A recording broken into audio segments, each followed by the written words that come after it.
السلام علیکم، خوش آمدید کہتا ہوں آپ سب کو یہ کیسے میں ناقابل یقین انکشاف، خفیہ ملاقات رنگ لائی، والدین اور مذہب کی باغی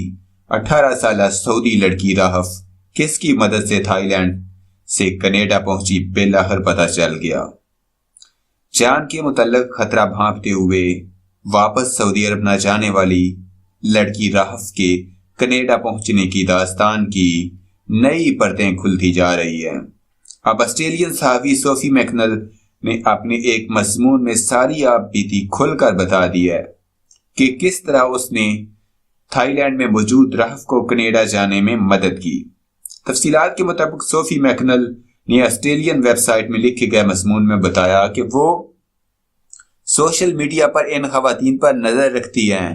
جن کا تعلق سعودی عرب سے ہوتا ہے اور جو کسی مشکل کا شکار ہوتی ہیں یا آنے والے وقت میں شکار ہونے والی ہوتی ہیں۔ خاتون صحافی کو معلوم ہوا کہ بینکاک میں سعودی لڑکی راہف کو مدد کی ضرورت ہے، تو میں نے راہف سے رابطہ کیا اور اسے تھائی لینڈ آنے کا کہا۔ تھائی لینڈ میں میکنل نے راہف سے ایک خفیہ ملاقات کی جہاں پر اسے ایک تحفہ بھی پیش کیا اور اسے وہ طریقہ بتایا جس پر عمل کر کے وہ سعودی عرب جانے سے بچ سکتی تھی۔ سعودی میڈیا کی طرف سے اس انٹرویو کے بعد